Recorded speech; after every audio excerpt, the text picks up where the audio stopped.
romantismi 19. sajand, sealt panen 20. sajand, mis on tegelikult, see tundub absurd, kui ma praegu räägiks nagu seda, et ma võtan 1 aastaga kõik see, ma ei jõua, umbes nad ei jõua 3 aastaga kõik, et umbes, et keegi, nad võtavad näiteks 20. sajandi muusikat, üldjuhul keegi ei räägi, sest nad nii-öelda ei jõua seda. Just nimelt, jah. Rock, jazz seda, ei räägi nii-öelda, sest nad ei jõua seda. Ma tean. Õige strateegia, aga minu nüüd uus strateegia on tegelikult Andrusel ka, et me tegelikult tegeleme sellega see viimane aasta. Loomulikult ma teen vahepeal, ma tahan juba teha see aasta, ma arvan, ma teen ühe sükse, ma nüüd vaatan, kas ma teen seda ennem jõule või ma teen just peale. Sest et jaanuaris. Et võib-olla ma annan neile natukene, vaheks lihtsalt võib-olla lugeda natukene. See samast nende kooliõpikust. See on, ma ei tea, kui neil tuleb 10 lehte lugeda, 20, mitte rohkem. Ja siis teeme esimene kokku, vaatame, mis nagu on. Ja küsimus ongi sellega, võib-olla mõni lugend ja mis, et ma ei ole Adolf nagu selles mõttes, aga siis on see, et siis toimub kolokvium, me arutame. Kes teavad, kes ei tea, selle tulemusena toimub infovahetus. See töötab. Ja nüüd ma lihtsalt, kuna just nimelt see, et sellega ei tekiks ka selliseid anekdootlikke olukordi, kus on midagi lihtsalt pähe õpitud ja siis see võib tulla väga huvitavad vastused järgmine aasta näiteks. Et see nagu, seda ei teeks. Aga jah, et põhimõtteliselt ja lähtepunkt oleks siis ikkagi stiil see viimane aasta. Ja, Andrus rääkis. Jah, et ühesõnaga, et me ja siis me täpselt vajame siis neid mõisteid, kui palju selle stiili kirjelduseks, et me ikkagi töötame praegu välja seda mudelit. Et umbes ma arvan, see ikka 10 sellist mingit lauset saaks, 10 lausega saaks enam-vähem ära kirjeldada. Et siin me oleme uurinud igast näiteid siin. Ja mina leian, et Andrus tõi mulle selle, kas oli see Meieri, see ütleme Wagneri 10 punkti. Hakkab seal umbes leitmotiiv vahepeal, siis on mingisugused need meloodia, need overlappingud ja mis seal on. 10 asja. Tegelikult need on kõik asjad, mida saab panna ükskõik tõsta, on ta siis rock või blues või on ta Bach.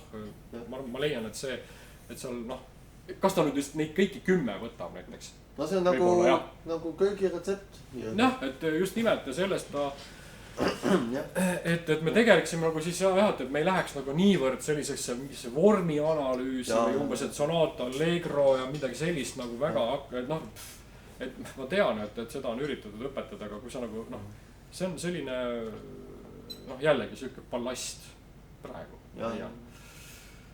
et pigem ja mulle tundub ka, et neid ikkagi huvitab see, sest näiteks ma ütlen, et küsimused, praktilised küsimused mulle ka läbi aastat on ikkagi see, et ikkagi stiiliga seonduvad. Mitte keegi küsi mulle, et kuule, kuidas ma Bachi stiilis mängin, saaksin seda teha või näiteks või Beethoven. Või selles mõttes, et ütleme vormilist võid ikkagi põhimõtteliselt ma võin neile ka ära mängida, ma alati toon näite, et võtab näiteks mingi kõige lihtsam on see mis see tegelikult huvitab, on see, et neil on mingi lugu ja siis, et kuidas seda teha näiteks džässina või kuidas seda teha näiteks rockina või kuidas seda, minugi pärast, et kuidas seda kõlaks nagu barokk. Meil on, et siin džässiks saab asja väga lihtsalt teha, eks võtad lihtsalt, mängid kõik need diatoonised astmed läbi lihtsalt.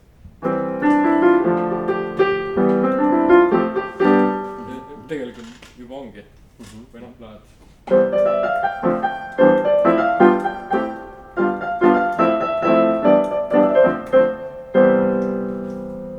Või näiteks, kuni selleni, et sa saad pakkuda juba mingi strateegiat, nad on õppinud näiteks juba asju, strateegiaid, mis iganes ja võimalik ka see, et sa meloodiat paneb mingi gruuvi näiteks.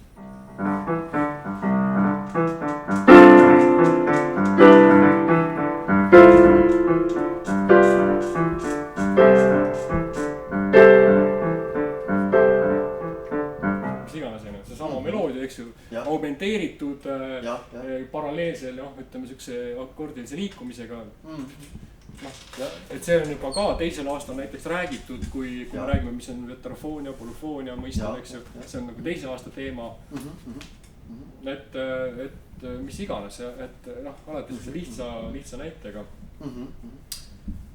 Või kuni selleni, et sa võid teha mis iganes.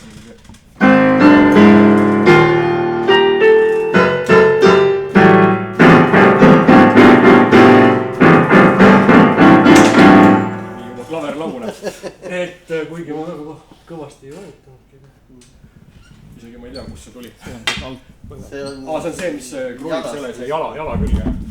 Et jaa, see on see jah, see peab siin küljes olema. Kui keegi peab tõstma, siis tuleb see küljest teha siit. Nii.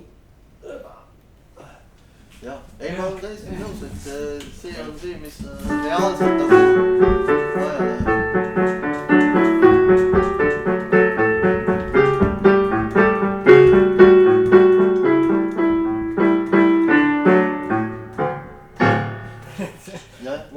mis iganes.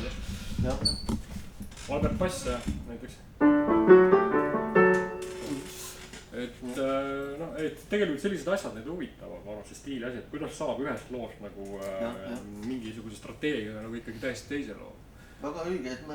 Kas või see, et juba tempot muudad, poole kiiremaks, aeglasemaks. Just, Andrusega ei räägi. Stiili puhul on hea moment minu meelest see, et sa ei pea uurima üldse tervikut, sa võid hakata 3 nooti. 3 nooti, 3 teatud kujul paigutatud nooti, sa juba enam-vähem ütled ära, see on see stiil. Jah, põhimõtteliselt küll, jah. See on tõsi. 2 nooti on keerulisem, võib-olla 2 noodiga on nagu raskem seal võib olla, aga 3 nooti. Mängid näiteks ettepoole nii, eks see 3 kõla aine, võtame näiteks. 3 nooti, eks ju. Kas sa nüüd mängid ta-ta-ta? Aga kui ma näiteks juba paigutan selle, noh jah, kui ma mängid juba. Jah, juba mingi, juba tuleb see stiil, või teed sa mingi tša-tša. Juba tekib, minul tekib kohe Mozart, mis saad, eks ju. No mingi, no Alberti Bass on tüüpiline. Jah, aga võib-olla kellegi tekib miski muu, eks ju, mis iganes. Aga see on ikka nii...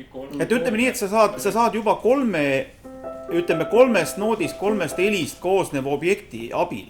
Saad sa tegelikult öelda ära, et ahas, see asi on selles stiili. Sul polegi vaja rohkem kuulata. Sa võidki 3-noodilise näite tuua ja koostada selle stiili mudeli tegelikult juba. Ja see on piisavalt paindlik, et sa võid sealt igale poole minna. Et selles mõttes isegi, no me rääkisime veel, et mitu takti. Võib-olla see ei olegi isegi mitte ei olegi küsimus, no ütleme, takt on nagu hea ühik, sest ütleme... Võib muidugi olla muusika, kus ei olegi takte näiteks ja just nimelt, kus ei olegi takte, aga ütleme nii, et sa saad stiili kallale minna väga väikesest detailist. Vormi kallale sa ei saa, vormi puhul sa pead hoomama tervikut. See takt on lihtsalt see ruudulise paberi see taust või mis ingid, või see on piisavalt paindlik, et... Kuulge, mis te arvate mõttest, esiteks aeg läheb ja teiseks ma natuke mängin nüüd Adolfit. Et ühesõnaga, mis sa Ints arvad, kas sa oleksid valmis tegema ühe näidisloengu takti mõõdust? Kuna see teema meil kerkis üles... Aga me peaks tegema ikkagi mingisuguse... Mis te arvate? Ja ütleme nii, et sa räägidki, see asi kestaks lõpuks nii kaua, kui kestab see lause, mida sa ütled takti mõõdu kohta definitsiooniks. Ja siis ühesõnaga tehakse see montaaž, ühesõnaga teeme mitu võtet, sa kirjutad selle tahvlile, räägid nagu... Kas sul on olemas lause? On küll, ma võtan kohe, ma panen vahepeal selle nüüd